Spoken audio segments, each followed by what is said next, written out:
Last night, Ukrainian drone attacks severely reduced Russia's oil refining capacity. The estimated financial value of the damage is around $2 billion.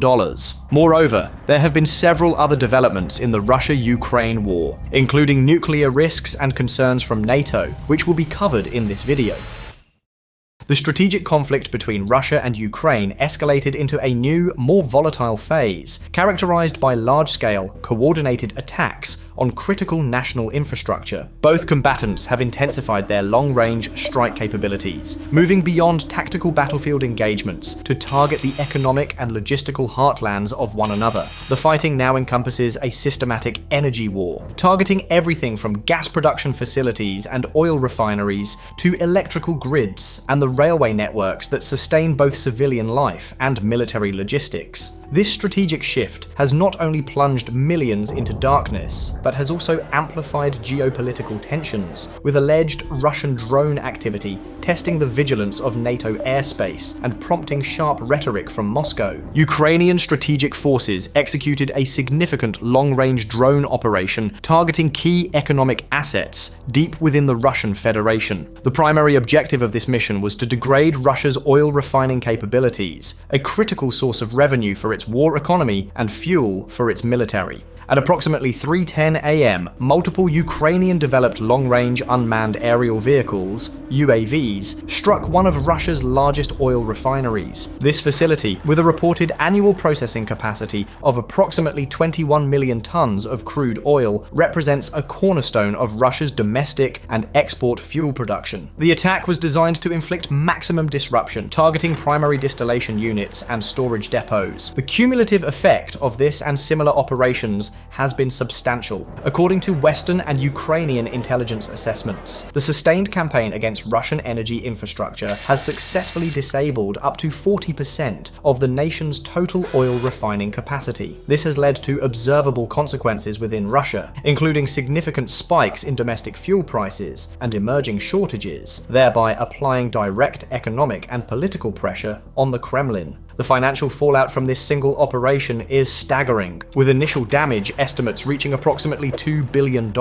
a direct blow to Moscow's treasury. This retaliatory strike followed one of Russia's most extensive and complex aerial assaults of the conflict, which commenced on Saturday. At approximately 2 a.m., the Russian aerospace forces, in coordination with naval and ground-based missile units, launched a massive multi-wave attack against strategic targets across Ukraine. The operation was meticulously planned, involving a barrage of over 300 munitions, including Shahed 136 loitering munitions, Kalibr sea-launched cruise missiles, and Iskander-K 9M727 ground-launched cruise missiles. The initial wave consisted primarily of Shahed drones, launched from multiple vectors with the strategic goal of saturating and overwhelming Ukrainian air defense networks, forcing them to expend valuable interceptor missiles. Subsequently, the more advanced and harder to intercept cruise and ballistic missiles were directed at their primary targets. Despite the deployment of sophisticated Western-supplied air defense systems, including the US-made Patriot missile batteries, the sheer volume and coordinated nature of the assault allowed a significant number of Russian munitions to penetrate Ukrainian airspace and strike their designated objectives. The central focus of the Russian operation was Ukraine's energy sector, particularly its natural gas infrastructure.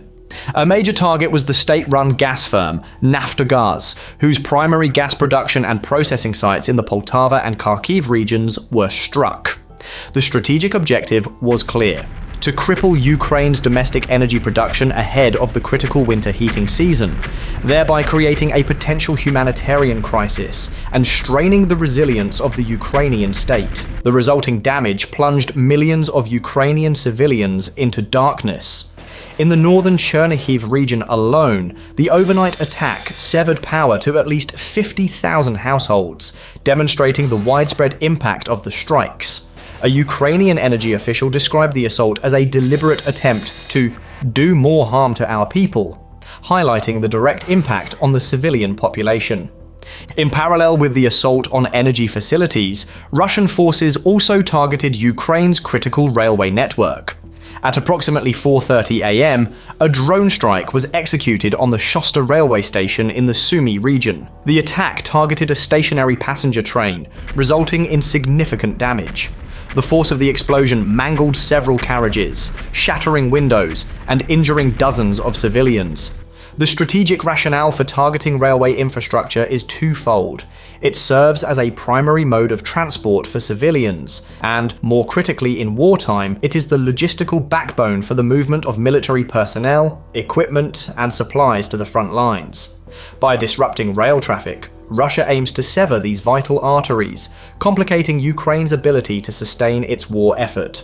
Amidst this escalating campaign of infrastructure strikes, the Zaporizhzhia nuclear power plant remains a point of extreme contention and a potential flashpoint for a catastrophic incident. The facility, the largest of its kind in Europe and currently under Russian military control, has been the subject of repeated accusations and counter-accusations of military activity in its vicinity. Both Russia and Ukraine allege that the other is conducting strikes dangerously close to the plant's 6 reactors. The precarious situation has prompted stark warnings from Moscow.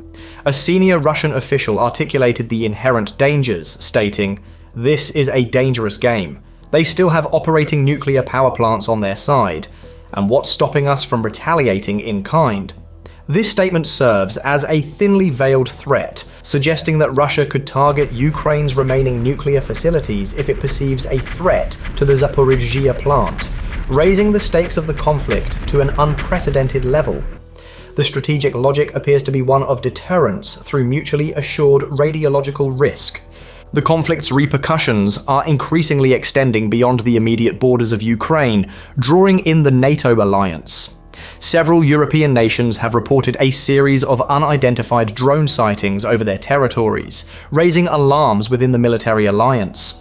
Recent incidents in Munich, Germany, and across Denmark have fueled concerns that Russia is engaging in a form of hybrid warfare. The strategic assessment within NATO is that these drone incursions, whether real or perceived, serve multiple purposes: to test the reaction times and capabilities of NATO's air defense networks, to sow anxiety among civilian populations, and to gauge the political resolve of the alliance. These actions are viewed not as preparations for an imminent invasion, but as a deliberate campaign to destabilize and intimidate. In response to these growing concerns, Russian President Vladimir Putin has vehemently dismissed the European claims as nonsense and a mantra repeated to stoke war hysteria. From his perspective, the narrative of an impending Russian attack on NATO is an invention of Western political elites designed to justify increased military spending and to distract from internal domestic problems. I can honestly tell you that sometimes I look at what they are saying and think they cannot believe in it, Putin stated, arguing that the notion of Russia wanting to attack the heavily armed NATO alliance is illogical. He contends that this rhetoric is part of a broader information war aimed at demonizing Russia and perpetuating the conflict in Ukraine. This escalating war of attrition against critical infrastructure marks a dangerous new chapter.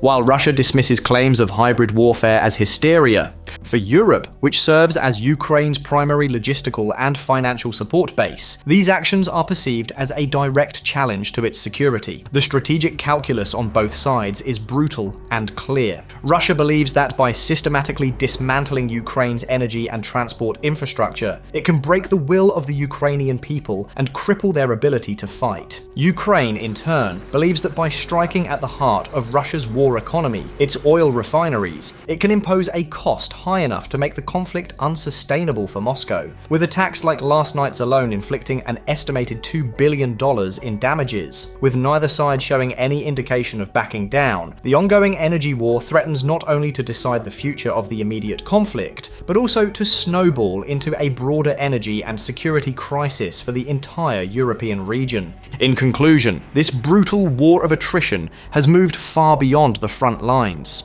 With each retaliatory strike on a refinery or a power station, the stakes are raised in this dangerous geopolitical chess match. Russia is attempting to freeze Ukraine into submission, while Ukraine targets the economic engine funding Moscow's war machine. The looming nuclear threat from Zaporizhzhia and the palpable tension of a hybrid war on NATO's doorstep mean this conflict is balanced on a knife edge. The critical question remains: will this energy war lead to one side's collapse, or will it ignite a wider, more devastating regional crisis? To follow every critical update in this rapidly evolving conflict, make sure you subscribe and enable notifications. What do you believe will be the outcome of this energy war? Share your analysis in the comments below. Your engagement helps us continue to bring you these vital, in-depth reports.